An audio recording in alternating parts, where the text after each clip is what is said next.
Hey everyone, welcome back to the channel. Today I'm actually in Bellingham, Washington with the company called Faith Life. Many of you guys know for The Move, we're sponsoring with Logos, which is a Bible study app, the world's best Bible study app. And today I'm hanging out with a good friend, new friend. This is? Scott. Scott, and your role here at Faith Life is? Executive Director, and the department that I'm over is called Ministry Relations. Awesome. And Scott's going to give us kind of like a tutorial, how to, kind of an exploration of how do you use Logos in your personal life. Many of you guys out there are like me, never went to seminary, but we do care about Scripture. And a lot of times the question is, how do we go deeper? How do we get more out of it? If I can't understand Hebrew and Greek, does that mean that I can't actually do anything? Well, the answer, of course, is no, because we have great tools now like Logos, and so Scott's going to give us kind of a walkthrough. I'm really excited because I've been using Logos now for like over a decade, and to this point, I've only ever used the commentaries portion of the app. So I know that there's a lot more that I can glean from it. So you have a Ferrari and you get into it in the driveway and you turn it up, rev it, and then you get out. I'm on first gear, if that.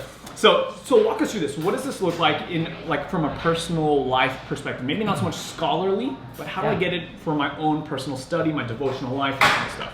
Well, the really cool thing is this just came out. So in 28 years of doing this, we've only had 8 versions of the software. This is Logos 8. So this is the latest and greatest. And this was just released within the last couple of months. Yes, yeah. And by the way, if you want to get 10% off any Logos 8 package, you go to logos.com/themove and you get a little discount there. It's a little gift for you guys. There you go. So with that said, take us through. So one of the great things about Logos 8 is the way that it opens, because we understand that for some people, Bible study is a little intimidating. Like, I'm new to this, like I want to do better, but where do I start? So there's 2 parts to the homepage, which again is the way that Logos opens.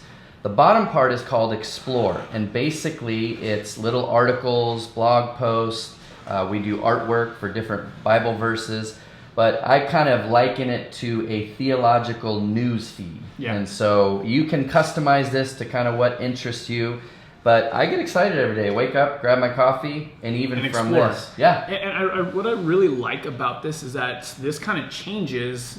Is it every day? Every day. Every single day there's this new cycle. And for me, when I'm looking at it, there's like new graphics, things that you could share on your social feed, things like that matter to those of us who have Instagram stories, things that we want to post and share. So there's a way for us to tap into, hey, today I read this, and here's already this really great looking graphic that I can share with my friends. Here's other thoughts on it, blogs, things like that. So it really integrates with kind of my daily life habit. And great articles. I mean, we have some of the best, most well-known pastor, teacher, scholars in-house. We throw them in studio with a camera, and then we'll take up those interviews into 2-3 minute chunks. And, I mean, I've never opened Logos and not learned something amazing. So it takes kind of Bible study from like this personal thing where I may not feel like I know what to do or have a guide or kind of a teacher to help walk me through this, where I might feel like, oh, I don't know what to do, to now I got direction, I got a plan.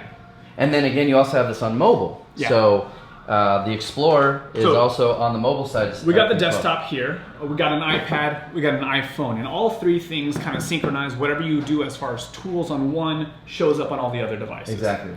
Now the new thing to the Logos 8 homepage is what we call the dashboard. Okay. Now the dashboard is more personal. I mean, I'm praying for things that you're not praying for. So this is where you can go in and create your own prayer journal.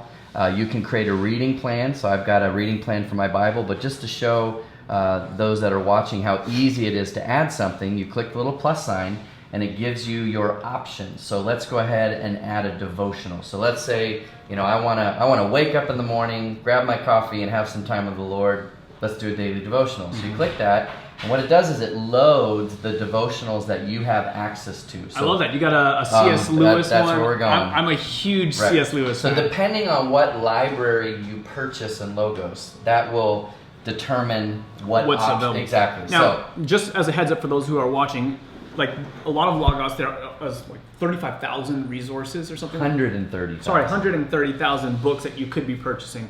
But there's also a free version of it that includes how many resources, tons of resources that are free. So even if you're like me and you're on that student budget or whatever the case is, you can do a free version of this and still get some devotionals. We want to make it easy to just jump in with a prayer journal, with a reading plan, with a devotional. You can even add a course. So if you own a Logos library, we've actually added some pretty amazing biblical courses, New Testament, Old Testament. So if you want to do a course on Monday, Wednesday, Thursday, you can be that specific with Logos to actually create when you want to actually engage with the software and so on. So. And the idea with these courses is that, you know, seminary is getting increasingly expensive. And if I don't necessarily have the ability to take time off from work or to just travel to do an actual college course on something, I can, for a reasonable price, get some like hyper quality stuff, right? And we've had over 250 of the top scholars in the world here. So when people see our lineup, they're like, I mean, most seminaries have 1 or 2 rock stars. We have like 250 rock stars. So, awesome. And across the board, chaplaincy to counseling. It doesn't have to be high-end Hebrew, you know, Greek original language study. It can be practical ministry as well. Cool. All right, so that's the dashboard. The next thing I wanted to show is just give you a real quick overview on some of the little words and icons. The little house there is either the home page or your desktop, so I have a lot of books open, and we'll talk about that in a moment. The little library icon here is your books. Okay, so these are the books that you own, that you would have access to, again, depending on what library you own. And then the magnifying glass here is your concordance. That is weird. Why is that doing that? There we go. Sorry, a little glitch there.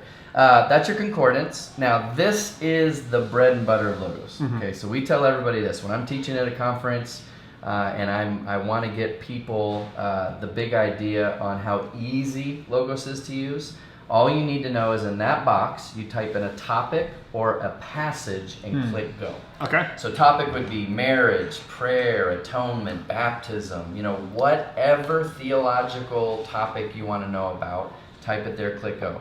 And then passage would be that, Psalm 23, Genesis 1, Revelation 2, whatever passage, this is what I want to study.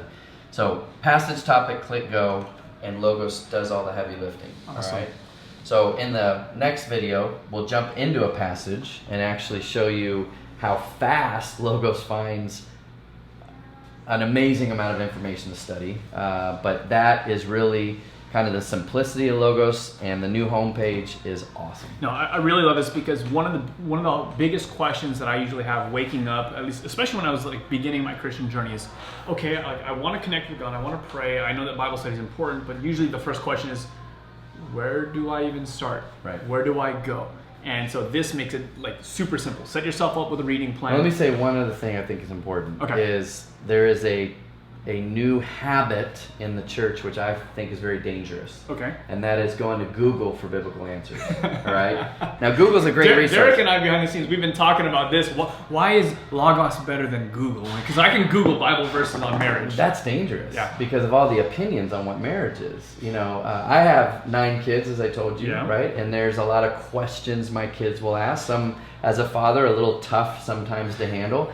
But I want them coming to me, and I want them to going Logos for those answers. I do not want them typing some of those words on Google. You should never go to YouTube for answers about the spiritual life. No, just except for one place. Except for this channel. Right. But yeah, I mean, all my favorite ministries are on the internet. But just think about, type the word marriage, type the word sex. You know, God defined it, created it, and the Bible talks about it. But again, that is not something that you want to go to Google with for answers. Yeah. Cool. Well, thanks for showing us, giving like a little test drive around it. We're going to go deeper in the next video, so stay tuned.